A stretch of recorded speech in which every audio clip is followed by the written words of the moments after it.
शुरुआत क्लब में बैठे हुए किंग से होती है, जिस पर बाहर खड़े कई लोगों ने नजर रखी हुई थी। उसी दौरान उससे सीक्रेटली एक लड़की मिलने के लिए आई। बाहर खड़े लोगों ने उस लड़की के बारे में अपने बॉस को बताया तो उसने कहा, ये बूढ़ा ऑफिसर हमारे बारे में किसी को बताने वाला है, इन दोनों को ही खत्म कर दो। अंदर किंग जिससे मिला था वो एना थी, एक बाउंटी हंटर। वो पैसों के लिए लोगों को मारती थी। किंग उसे एक पिक्चर दिखाकर इस फैमिली को ढूंढने को कहता है, मगर एना इनकार कर देती है क्योंकि उसका काम सिर्फ लोगों की जान लेना था। वो किसी का पता नहीं चला सकती थी। अभी ये लोग बात ही कर रहे थे कि किंग ने एना के पीछे उन्हीं लोगों को देखा जो बाहर से इन्हें मारने के लिए आए थे। किंग ने एना से भाग जाने को कहा और खुद भी वो जाकर वॉशरूम में छुप गया। यहाँ जितने लोग उसे मारने आए थे उसने अकेले ही सबका सामना किया और जब क्लब से बाहर निकला तो देखा कि एना ने बचे हुए लोगों को भी मार दिया था और खुद वो जा चुकी थी। जो आदमी किंग को मरवाना चाहता था उसका एक स्नाइपर अभी भी कार में छुपा था, जो आखिर किंग को गोली मारकर उसकी जान ले लेता है। उसकी मौत की खबर अगली सुबह उसकी कलीग मेडिना को मिली, जिसने जाकर बॉडी की पहचान की। मेडिना जब उसकी बॉडी को देख रही थी तो उसके बाजू पे लिखा एक मैसेज उसे मिला कि अकाउंटेंट को ढूंढो। अब मेडिना जब किंग के घर गई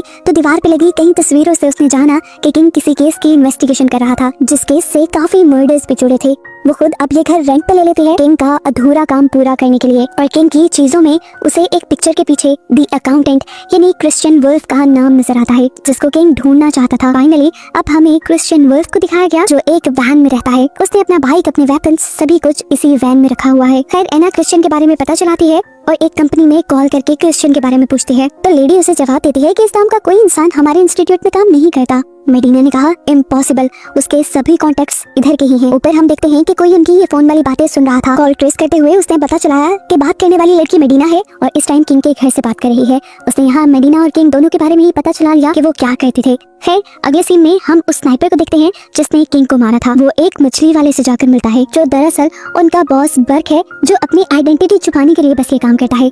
वो इस टाइम ह्यूमन ट्रैफिकिंग करता है, यानी लीगली इंसानों की स्मगलिंग करता है। इस चीज की खबर किंग को भी थी, जिसे बर्क ने मरवा दिया था। अब बर्क ने अपने स्नाइपर टॉम से कहा कि उस लड़की को भी किसी तरह पकड़कर मार दो जो उस दिन भागी थी। तुम उस लड़की को जानते नहीं हो, वो बहुत खतरनाक है। एक मर्तबा पहले भी उसने मेरे साथियों के ऊपर हमला किया था, बहुत से लोग मारे गए थे पर मैं बच गया। अब मुझे पता है कि वो मुझे मारने की तैयारी में है, उससे पहले ही तुम उसे मार दो। वो अब एक और आदमी के बारे में टॉम को बताता है जो उस दिन किंग से मिला था।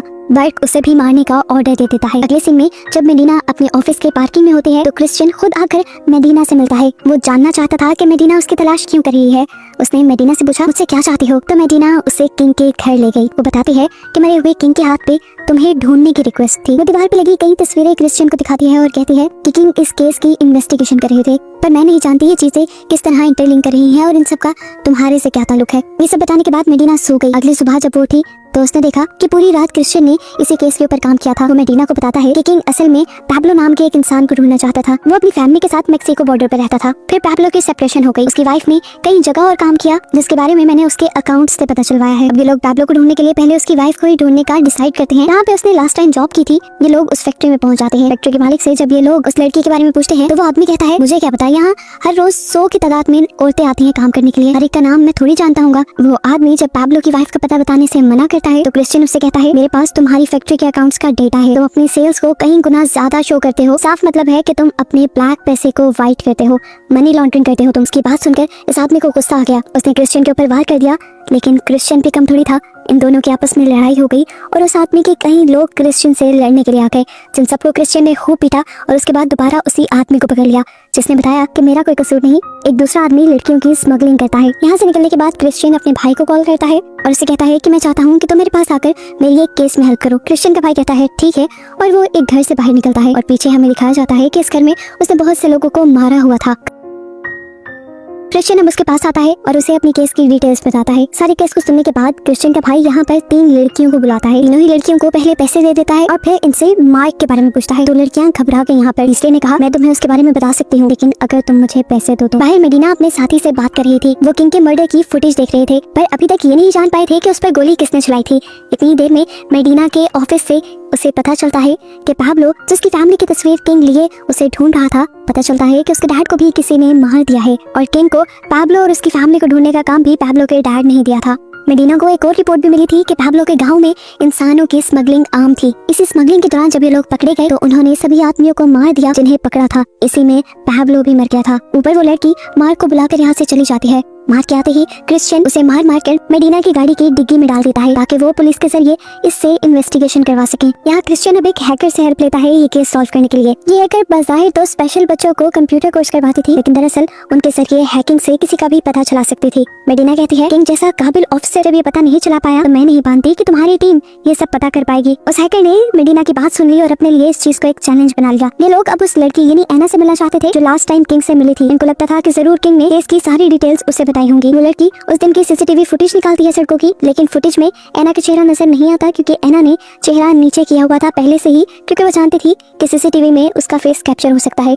सभी लोग डरे हुए थे लेकिन एना नहीं। ये लड़की नोटिस करती है कि इसी सड़क पर एक औरत ने उस दिन सेल्फी ली थी जिसके पीछे से एना गुजरी थी। वो अब उस लड़की के फोन और कंप्यूटर को हैक करते हुए उस लड़की की तस्वीर के पीछे से एना का फेस देख लेती है। इस पिक्चर की आगे इन्वेस्टिगेशन करते हुए हैकर को पता चला कि एना जहाँ पर भी जाती थी वहाँ जरूर कुछ मर्डर करके आती थी। अभी तक इन लोगों को एना का नाम नहीं पता था। ये लोग एना का नाम ढूंढने की बहुत कोशिश करते हैं लेकिन नहीं ढूंढ पाते। घर में क्रिश्चियन का भाई किंग के लगाए सारे फोटोग्राफ्स देखता है और बताता है कि यहाँ पे जितने भी लोग मारे गए हैं जरूर उनको भी इसी लड़की ने मारा है क्योंकि इन लाशों के मारने का स्टाइल बिल्कुल सेम है। मेडिना पूछती है तुमने ये सब कैसे पता चलाया? तो वो लड़का साफ बता देता है कि मैं भी एक किलर हूँ। ये सुनकर मेडिना के होश उड़ गए और मेडिना यहाँ से चली गई क्योंकि वो एक क्रिमिनल के साथ काम नहीं कर सकती थी। वो अब जेल में जाकर मार्क से मिलती है जो अपने वकील के साथ यहाँ आया हुआ था। मेडिना मार्क से इन्वेस्टिगेशन शुरू करती है और पूछती है कि साफ साफ बता दो कि तुमने इन लड़कियों को किससे खरीदा था, नहीं तो जेल की लंबी सजा कटवाऊंगी। मेडिना उसके सामने पैब्लो की फैमिली की पिक्चर भी रखती है और उसे देखकर याद में बता देता है कि मैंने इसकी वाइफ को खरीदा था। मेडिना ने पूछा अब वो कहाँ है? तो उसने बताया मैं नहीं जानता, काफी अर्से पहले वो मेरे से भाग गई थी, लेकिन फिर एक मरतबा मुझे खबर मिली थी कि वो पास के ही हॉस्पिटल में काफी अर्सा तक हॉस्पिटलाइज रही। मेडिना अब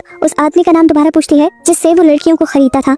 इससे पहले कि वो कुछ बताता पीछे से टॉम उसे शूट कर देता है। हम देखते हैं कि अब मेडिना उस हॉस्पिटल में जाती है जहाँ पर पैब्लो की वाइफ एडमिट रही थी। डॉक्टर से पूछने पर उसे पता चला कि किसी ने उसके साथ गलत करने की कोशिश की थी और जब टीना ने अपने आप को बचाया तो उस लड़के ने उसे बहुत ज्यादा मारा। चोट उसके दिमाग पे लगी जिसकी वजह से उसकी याददाश्त चली गई। इस एक्सीडेंट में उसके चेहरे की हालत भी काफी बिगड़ गई थी। डॉक्टर बताते हैं कि उसके दिमाग के ऑपरेशन के साथ साथ उसकी फेस की सर्जरी भी की गई थी। डॉक्टर बताते हैं कि उसका इम्यून सिस्टम बहुत ज्यादा अच्छा था, उसने बहुत जल्दी रिकवरी की और वो पहले से कई ज्यादा अच्छा परफॉर्म भी करने लगी, या कह लें कि वो बहुत ज्यादा ज़हीन भी हो गई। मेडिना डॉक्टर के पास मौजूद सारा डाटा देखती है और उसे पता चलता है कि टीना और कोई नहीं बल्कि एना ही है जिससे उस दिन किंग मिले थे और वही बाउंटी हंटर बनी थी। अपने आप को आजाद करवाने के लिए उसने सबसे पहला मर्डर हॉस्पिटल के गार्ड का किया था। जिस टाइम पे मेडिना और डॉक्टर ये बात कर रहे थे हम देखते हैं कि क्रिश्चियन की साथी हैकर भी ये पूरा कंप्यूटर हैक कर लेती है और ये सारी इन्फॉर्मेशन उसके पास भी चली जाती है। यहाँ क्रिश्चियन के भाई को एक अलर्ट मिलता है। डार्क वेब से उसे पता चलता है कि एना को किसी ने मेडिना को ही मारने का कॉन्ट्रैक्ट दिया है। अभी बात क्रिश्चियन को भी पता चल जाती है और क्रिश्चियन मेडिना को बचाने के लिए उसके घर की तरफ भागता है। यहाँ हम देखते हैं कि एना पहले से ही उसके घर पे पहुंच चुकी है और वो मेडिना को मारने के लिए उसके ऊपर हमला करती है, लेकिन मेडिना भी कोई आम लड़की नहीं थी। उसे अपने आप को डिफेंड करने की पूरी ट्रेनिंग दी गई थी जिसकी वजह से वो फिलहाल के लिए अपनी जान बचा लेती है। और इतने में ही एना की नजर यहाँ पर मौजूद एक पिक्चर पे चली जाती है जो दरअसल उसी की फैमिली की थी। ये पिक्चर्स देखकर उसे सारा कुछ यानी अपना पास्ट याद आने लगता है। उसके दिमाग में वो सारी कहानी घूमने लगी जो उसके साथ हुआ था। उसके गाँव के सभी लोगों को कुछ लोगों ने जबरदस्ती पकड़ लिया था। इन बुरे लोगों ने सभी औरतों को पकड़कर बर्क को बेच दिया था और यहाँ पर इन्हीं के सामने इनके हस्बैंड्स को मार दिया गया। इतनी देर में यहाँ पर क्रिश्चियन भी पहुंच चुका था। एना को खोया हुआ देखकर वो समझ गया कि एना को सारी बातें याद आने लगी हैं। वो उसे ऑफर करवाता है कि मैं तुम्हारे बेटे को तुम्हें ला के दे सकता हूँ, मैं जानता हूँ वो कहाँ पर है। पर एना ने जवाब दिया कि अब मुझे वो नहीं चाहिए, मैं उस लाइफ को छोड़ चुकी हूँ। ये कहने के बाद एना वहाँ से चली गई और क्रिश्चियन घायल मेडिना को हॉस्पिटल लेकर गया। अब यहाँ पे हमें बर्क को दिखाया गया जो ह्यूमन ट्रैफिकिंग करवा रहा था। उसे ये बात तो पता चल गई थी कि मेडिना उसके पीछे पड़ चुकी है, इसलिए उसने पहले ही एना को मेडिना को मारने के लिए भेजा। लेकिन जब उसे पता चला कि मेडिना अब भी बच गई है तो वो समझ गया कि अब उसका बिजनेस और वो खतरे में है। उसने अपने आदमियों को कहकर अपने इलीगल सारे कामों को छुपाने का कहा और यहाँ से सभी बच्चों को किसी दूसरी लोकेशन पे शिफ्ट करने का ऑर्डर दिया। अब क्रिश्चियन को भी अंदाजा था कि बर्क खामोश नहीं बैठेगा, उन सब लोगों की जिंदगी खतरे में पड़ जाएगी जिन जिनको उसने बंदी बनाया हुआ है। इसलिए वो अपने भाई के साथ उन बच्चों को बचाने के लिए निकल जाता है। क्रिश्चियन की हैकर ने सब कुछ पता चलाते हुए उन्हें बताया कि मेक्सिको बॉर्डर के थोड़ा सा आगे उसने एक बस को देखा है जिसमें बहुत सारे बच्चे जा रहे हैं और ये सारे जरूर बर्क से ही लिंक्ड है। क्रिश्चियन हैकर से कहता है तुम पता चलाने की कोशिश करो वो इन बच्चों के साथ करेगा क्या। तो वो हैकर पता चलाती है कि कुछ ही दूरी पर बर्क एक बहुत बड़ा गड्ढा खुदवा रहा है जिसके अंदर वो इन सारे बच्चों को जिंदा दफन कर देगा। क्रिश्चियन अब जल्दी से उन बच्चों को बचाने के लिए अपनी कार लिए बर्क की इस जगह पे पहुंच गया। उसने जाते ही धड़ाधड़ फायर करके कुछ गार्ड्स को उड़ा दिया, जिसके बाद वो गाड़ी लेकर और आगे बढ़ गए। यहाँ पर बर्क के लोग उसकी गाड़ी पे धड़ाधड़ फायर करना शुरू कर देते हैं।